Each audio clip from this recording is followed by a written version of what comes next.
everyone, and welcome back to the strawberry field. Mia wakes up, and first things first, she gotta pump. Mama has her priorities straight, okay, people? So she's pumping up for little baby Sota to eventually use, right? And then we're having our breakfast, some leftover tofu turkey, and she has a realization. I'm a vegetarian. I like being a vegetarian. So boom, lifestyle change unlocked. So we checked that off, we're feeling great about it. Jasmine pops by for some reason, but you know what, whatever. And we're going to head off to work right now actually, and we're just gonna try to be like a productive queen today. So I'll catch you when she actually comes back. We come back home from work a little worn out, dreaming of cozy socks and couch naps, but no, we make girl night plans with Jasmine and we're sticking to them. Except as we walk over, we hear the drama. They're screaming at each other, Jasmine and Sarah. So we go over there, we knock on the door, Sarah answers, and we're like, hey, I need Jasmine. And she rolls her eyes and she's like, fine, take her. So we do, we scoop her up, and we're heading out for some nice girl night.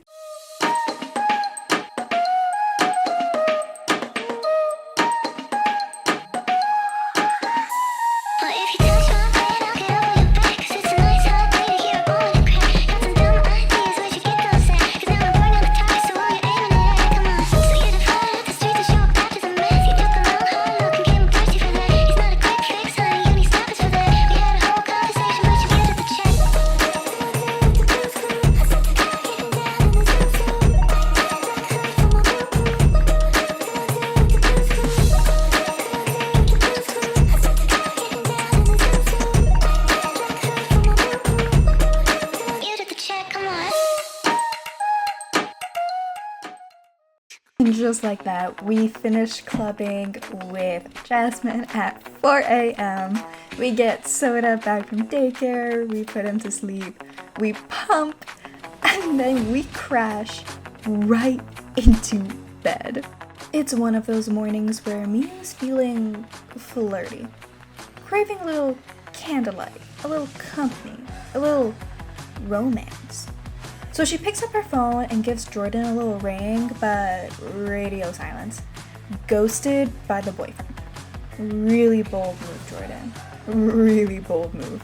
Anyways, not to wallow, Miu kind of shrugs, she flips her hair, she texts Akito, and is like, you up? And of course, Akito is always up. He comes over faster than you can say woohoo. And the day takes a decidedly, hello, can I speak today? A decidedly steamy turn. Romance, optional. Woohoo, absolutely mandatory.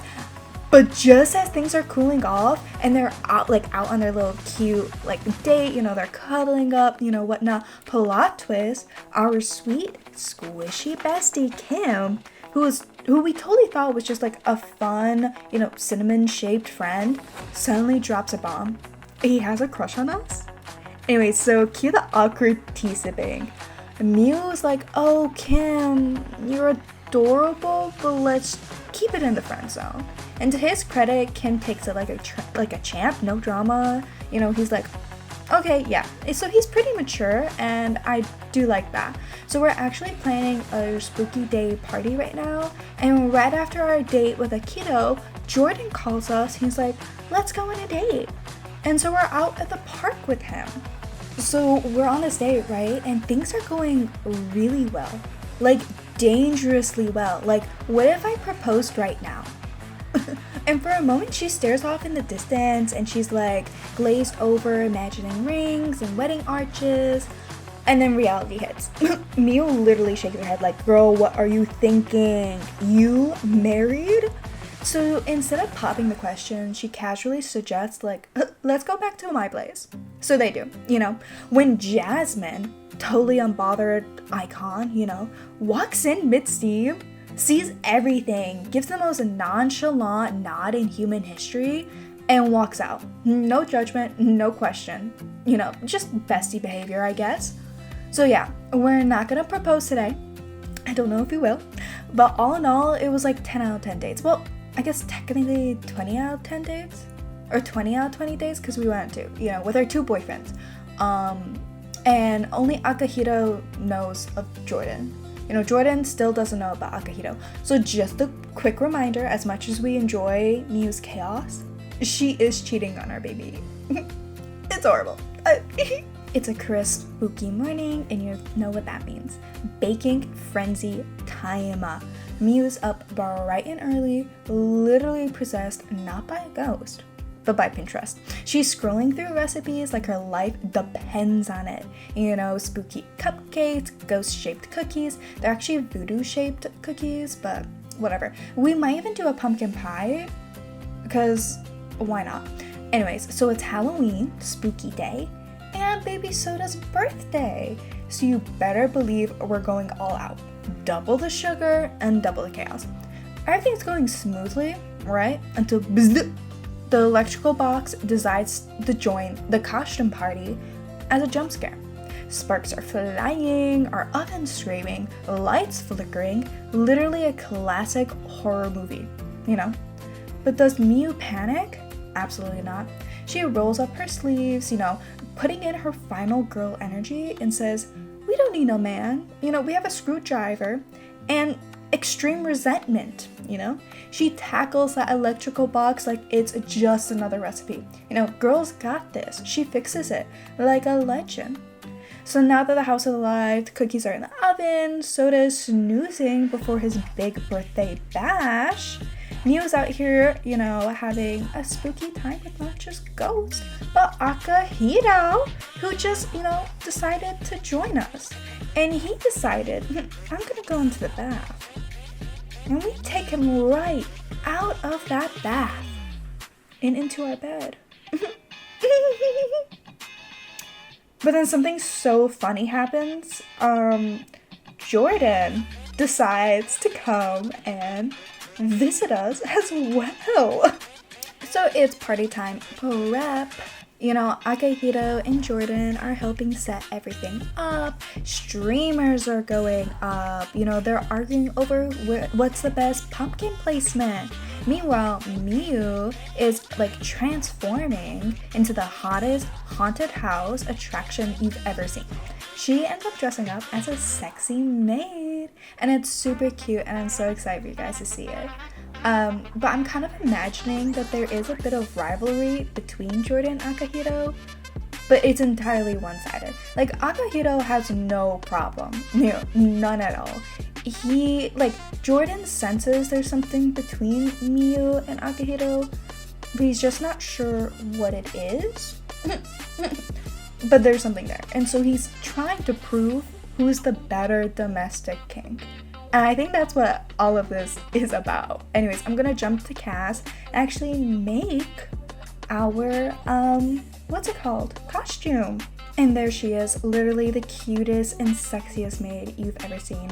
Literally love her so much. So the lace, the frills, the confidence level is at 110%. She's walking out and it's dead silent. Jordan literally forgets how to breathe. Mouth agape, he's just standing there in his little costume. He's like, I am in love. And Akahito, he's doing the exact same thing. You can just feel the stunned silence between these two. Two men, one vision. Both completely obliterated by cuteness and thigh-high stockings. The tension, it's fluffier than the feather duster that Miyu's not actually holding, but she would look so cute if she did, She's not even doing anything. She's just existing. And these men are spiraling. And we love that for her. Let the spooky games begin. Anyway, so the spooky party is actually about to start, so I hope you enjoy that.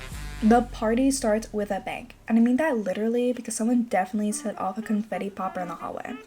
Guests are flooding in. I'm losing my mind because everyone looks adorable. Jasmine showed up as a fairy. She's so sparkly and so cute. We're literally screaming with her over each other's costumes. It's our full-time job. It's camp, it's couture, it's Halloween excellence. Life is going great. We're vibing, music's playing, the spooky cookies are being passed around. Miyu might have stress baked too many ghost cupcakes, but Who's counting, you know? And then the moment we've all been waiting for.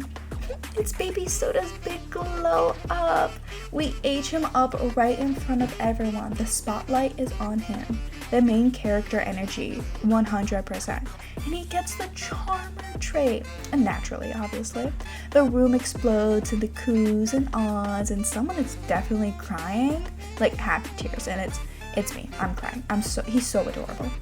And then comes his very first bite of a brownie. He hates it. Full body toddler rejection. The face he makes, devastating. Betrayed. Haunting. Was it the brownie? Was it me who's baking? Or is he just a vanilla cake baby? You know, the mystery remains, you know. Anyway, so the party keeps going strong though. People are dancing, laughing. Miu and Jordan are. Well, the flirty glances are practically a second language at this point between them. You know, and all things go down, you know, the night ends, the guests leave, we wave goodbye, we put Sota to bed, we start cleaning up, and that's our wrap on the Spooky Spectacular.